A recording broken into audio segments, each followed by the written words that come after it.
We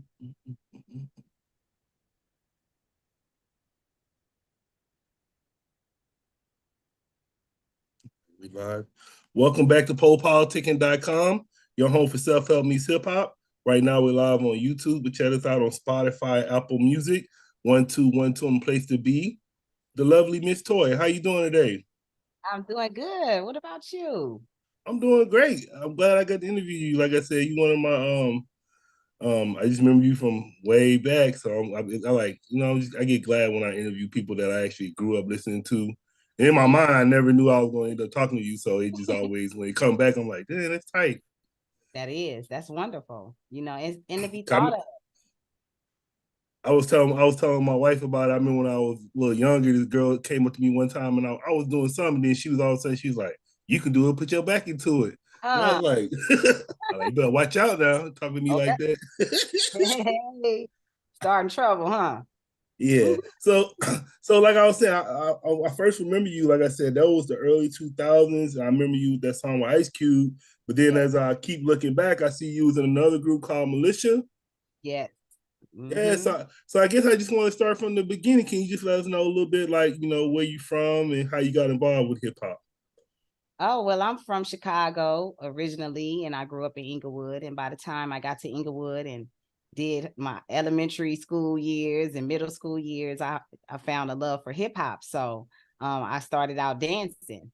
And who knew that, I would get the mic, you know what I'm saying? I always was a poet, so I could put words together and I'm real witty. And once I got in the group that I was in, it was a dance group. And I just realized, I'm kind of popular as a dancer, and I think I want the mic. So, I was fortunate enough to be dating.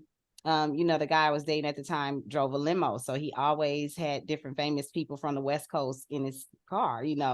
And me too. Even though I wasn't famous yet, I always was in a limousine. So his next person he saw was Brooke Payne, and so Brooke Payne was my first manager. He ended up getting me and Ronnie DeVoe in the studio with Mosey. So that was my first studio experience. And then I was introduced, from Emmanuel Dean to Militia, Diz and Devious. It was just two of them at first. And me and Mr. Tan started a duo, and we joined the group and ended up meeting Lord G from the Midwest. And once we, found out what the Militia really was, we knew that we had a job to do in hip hop. So I was like, man, let me go in here with my best work. You know what I'm saying? So we did the remix to Burn. And I heard that song was actually, I actually saw that. They said that song was actually like the original song for the WCW NWO Wolfpack. Yeah. Hey, so you a wrestling fan or it just happened?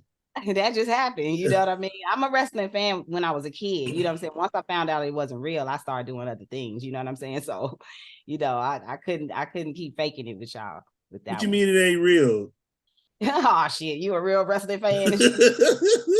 I ain't trying to I hurt y'all feelings. I just don't believe in certain stuff. You know what I'm saying? Entertainment is entertainment. So I was like, okay, that's real good entertainment.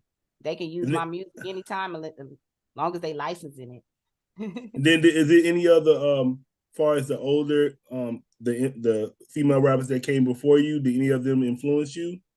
I mean, Queen Latifah, her name, you know what I'm saying? As you can see, my name is Miss Toy, and Toy is my real name. So as far as names, and then Lauren Hill, the styles of, different ways to attack concepts and things like that is what I learned along the way as a writer. So as a songwriter, of course the Missy Elliott's, and those are pretty much three of my top, that I could say that have some type of influence where other people can keep saying the name over and over and you'll just get it.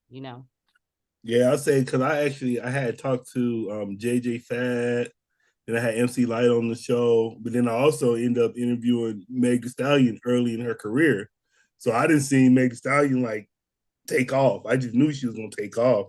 So just how do you feel like I said, look, and I seen you in the game almost you say 30 plus almost. So how do you feel just how the game has went? Hip hop's 50 years old now. So just how do you feel like where it started, where you got into it to where it's at now? Oh, where it started, it's gonna be where it end up anyway. You know what I'm saying? Everything is 360 degrees. Nothing is new. You know what I'm saying? All you get a chance to do is create new vibes with the people that you meet, the new artists that come along the way that make an impact on the world. And it's a lot of different things that happen in music and in, film as well. You get a lot of people who are like stalkers and cult fans of things, and then they follow along and they do, not the good work. But then you have people that also, love the music and they go create, magic and history. Like you can do created a magical history that will last forever. So me being a part of hip hop makes me feel proud. Yeah, and then I actually what I noticed. Let me know if I'm right, but what I noticed, it seemed like you giving back a lot. So I see you got the radio show, and then I was listening to I was telling you I was listening to the session CDs, and it looked like you had like new artists on most of the songs on the songs. I was like, okay, so Yeah. what's motivating you to keep creating, keep going? There's a business behind it. We all make music money if you're into music and you have music registered, but we're not being played on mainstream radios, and different places are not understanding that once you have a catalog, that doesn't mean you need to stop working the catalog, or because you're still gonna make money off of it. So me growing my bag and growing my fan base allows me to share with the producers, especially that I work with, because I make money with them, and new artists who want to work with me. Instead of sending me your music to my phone or to my DM, I have a place called the Lovely Radio Show where you can send in the music. And it's also somewhere you can, build up your fan base and show, artists behind you or people, if you have a label, how to actually do it and register your music and use the distribution companies that are available, but also make your own website so you can sell your music for whatever price you want on your own website. So showing that it's a business is not always, easy. You know what I mean? I don't tell people what to do. I just show you. And if you want to follow along, then you can do that. But if you do your own thing, that's what it is, because it's an open market for you to be able to, captivate the artists, especially with social media and how things go. So I mean, after so many years, I'm like, well, shit, why I'm gonna sit on my hands and not make my money, you know what I mean? Or not, satisfy my fans. That would be a disservice, don't you think? So I'm saying, as far as like what made you start with the radio station? Oh, I was doing radio already. My music is on the radio. So, and I talk a lot of shit. Why the fuck should not be on the radio? You know what I mean? I'm on the radio so we can have other artists, on and talk about their careers, where you might not get to know who I am if you only heard You Can Do It or you just heard Burn.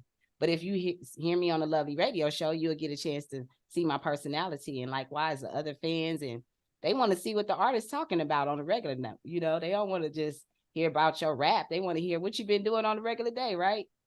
Right. So do you got like certain segments on your show?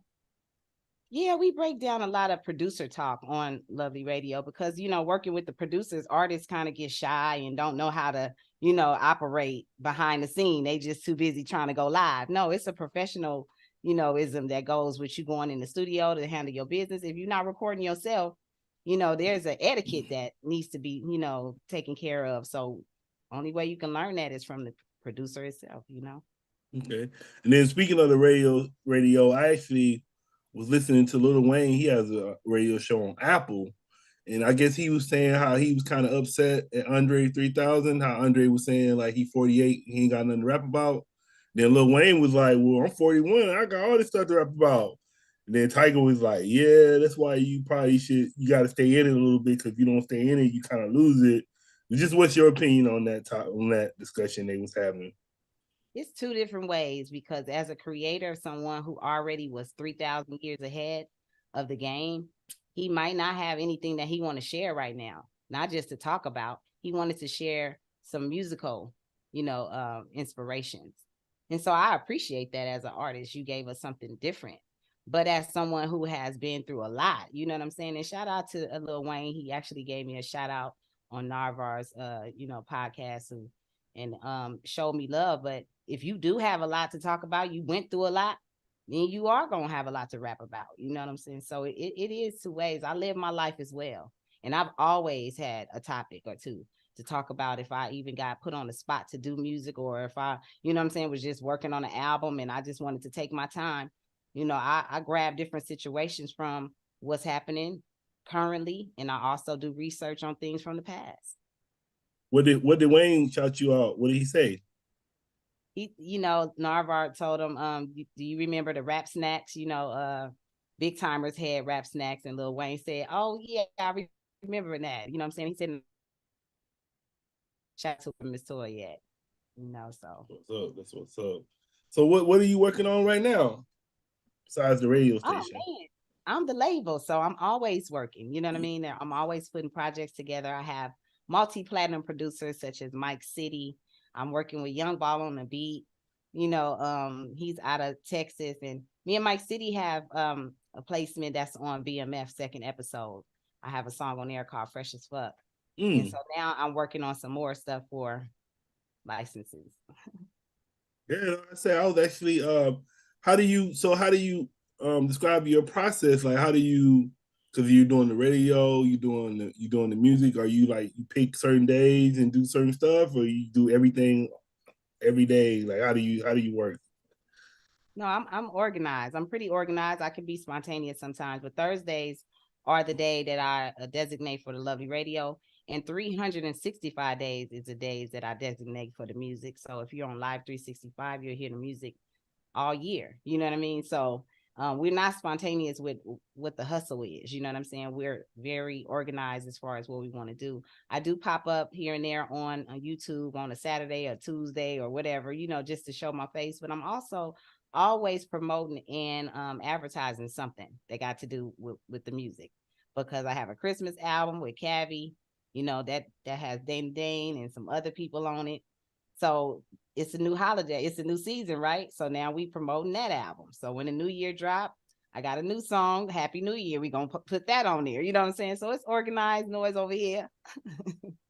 They're gonna say so and then like far as like how do you think you was able to navigate it's a male dominated industry and then it's a lot of stories you see what happened with like a lot of female rappers in the game and even most of the time they try to pit y'all together against each other so how Well, was they you do able to that enough. They do that enough. You know what I'm saying?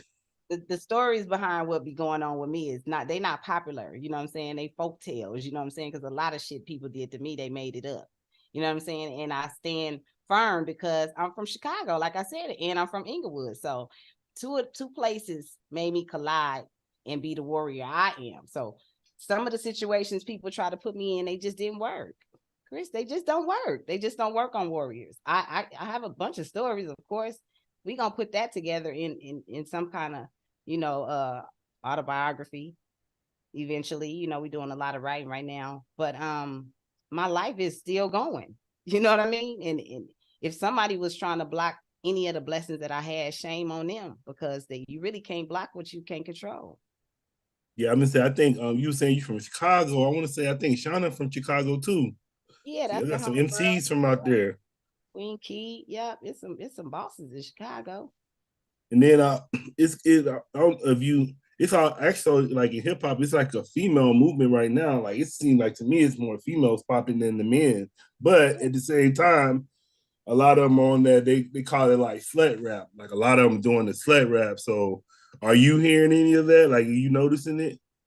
I don't listen to it, so I don't have to be a part of it to know what's going on. You know what I'm Uh-huh. saying? That's what they want to teach our kids. That's what the fuck they gonna do. Who has control over it? Yourself.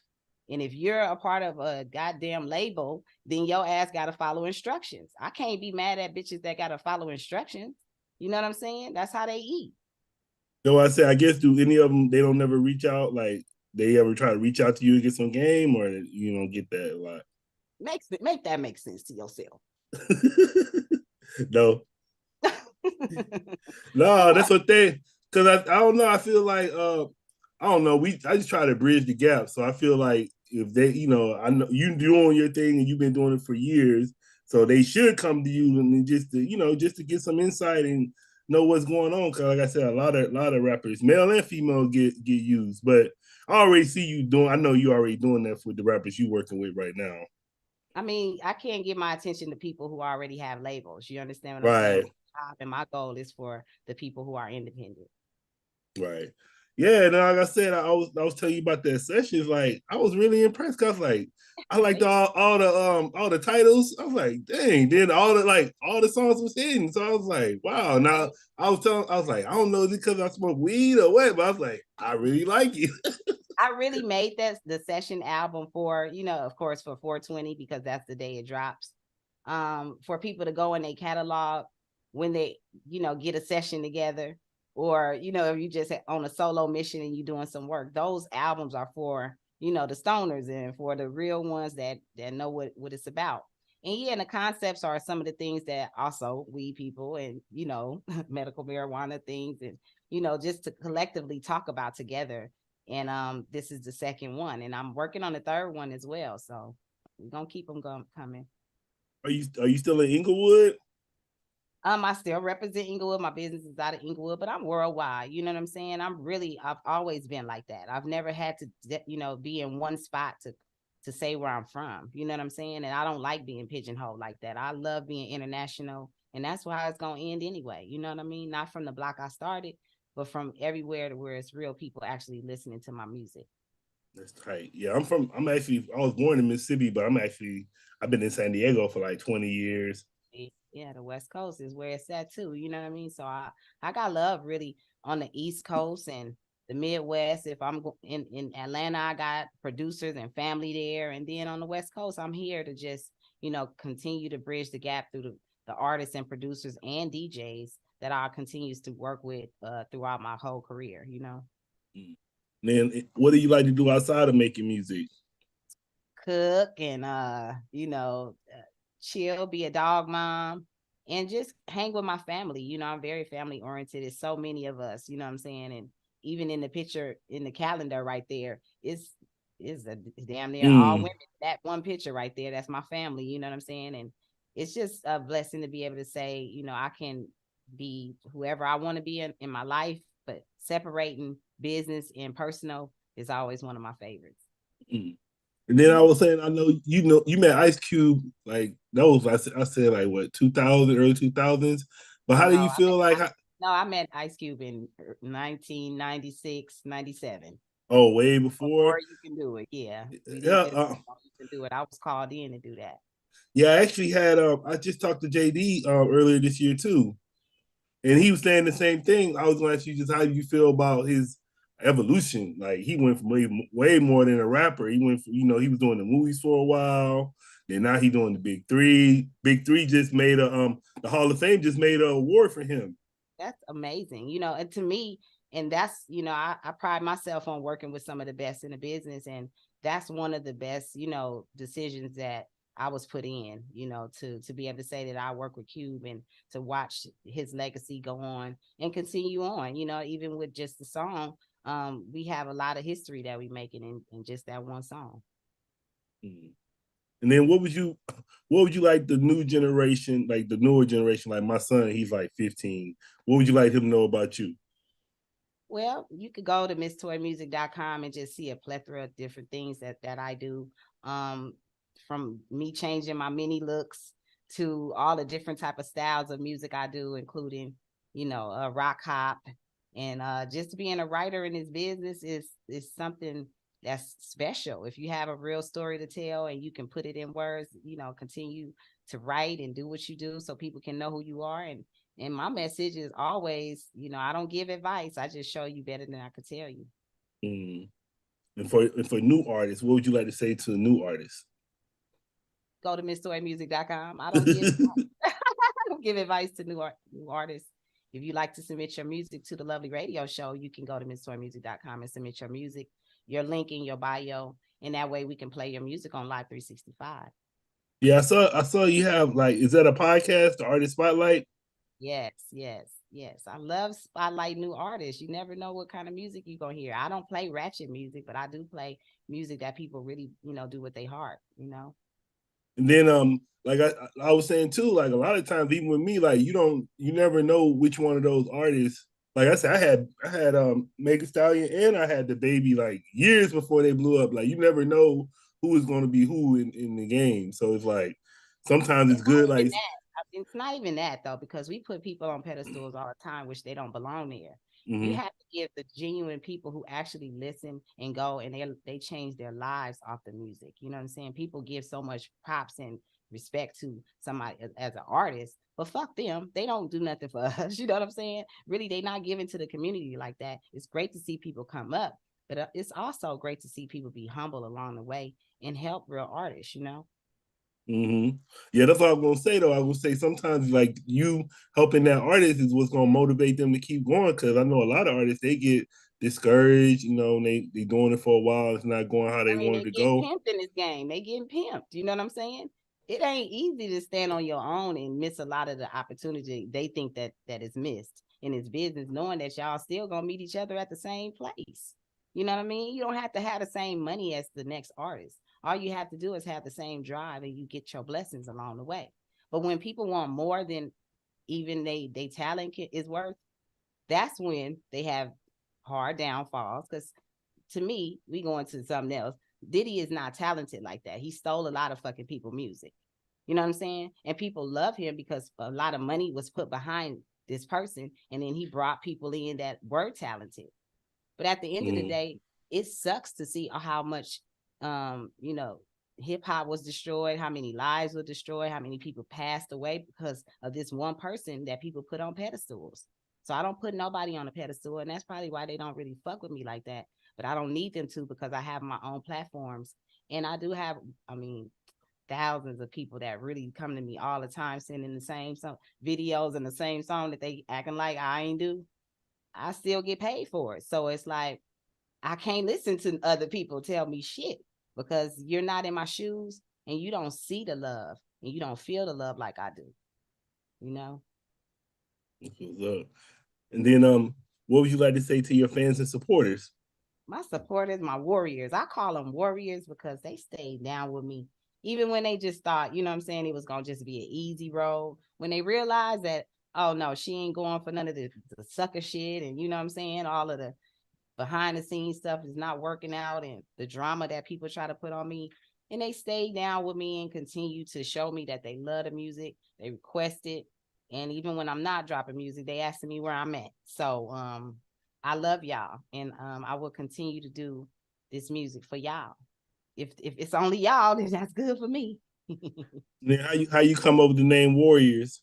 Why you call them Oh Warriors? man, it was this track that I had, you know what I'm saying? One of my producers gave me, and while I was practicing, you know, the different religion for myself, you know what I'm saying? Because now I'm just a believer, but I was really, you know, into my Muslim, self.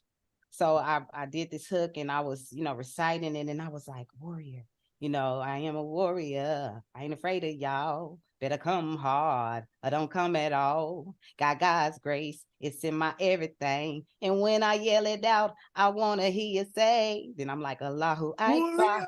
Allahu Akbar. So I just from that song alone and then performing it in the clubs, people was requesting it after I performed it a few times. And I'm like, man, y'all my warriors. I stopped calling them, you know, other names. I was just like, hey, you my warrior. And they love that. So it's stuck since, you know, I dropped my first album, I Am a Warrior Part 1 in 2013. In 2014, I dropped part 2. And so everybody been my warriors for at least, you know, 10, 11 years. Yeah, I actually got an Ultimate Warrior tattoo on my arm. Oh shit, you my warrior now. I know. I would say that mean I'm your Damn, warrior too. you I my didn't even warrior. know it. That's for inviting me for the interview. I appreciate you, Chris. For real. Thank you. Yeah, no problem. No problem. I want to say thank you for politicking with me as well. Yeah, you know, we got a politic and everybody not gonna always agree, but people always think they know exactly how you should move. But if you move like somebody else move, you might be stagnant for a long time. So I never move how other people move. I just move in my own groove, you know? That's what's up. And you want to Mhm. tell them about your social media and your websites again? Yes, of course, y'all see it behind me, MissToyMusic.com, one of my magnets. You can go to MissToyMusic.com, catch up on some of the new music that's dropped. I got 15 albums, 16 probably right now, that's out. So y'all should be playing catch up right now before I even get to any of my other singles that's dropping soon. So y'all should be telling me what y'all looking for. Yeah, that's and y'all can put in requests. And if you'd like to hear something special on the Live 365 Lovely Mix, let me know. I definitely put your favorite song in the mix unless it's something I don't play. What do you don't play? Like the drill? Shit that everybody else is playing that don't make sense to me. I don't give a fuck what the numbers doing. It's not for this algorithm. So maybe it won't be for you. I won't call nobody out. I just don't listen to it. You feel me? Yeah, I would say, like, I see a degree right behind you. What's the degree? This one, Yeah, that's my yeah. trademark for the Lovely Radio Show. Okay, that's what's up. That's cool. That's cool. Yes, yes, we do business over here. So if you want to know a little bit about how to market or how to produce songs, engineer, things like that, I got warriors around me that'll give y'all advice all day, but I won't. And you said the show's on Thursdays, right? Every Thursday, 7 p.m. Pacific Standard Time, y'all can join me in the chat. I always put the link. If you're a business owner, if you're an artist and you would like to join the show, I put the link right in the chat. So you can join the show. You can come talk your shit too. We ain't scared either, but you know what I'm saying? We just want y'all to be honest and not have to, go behind the scene and see how you can get on the show. It's easy.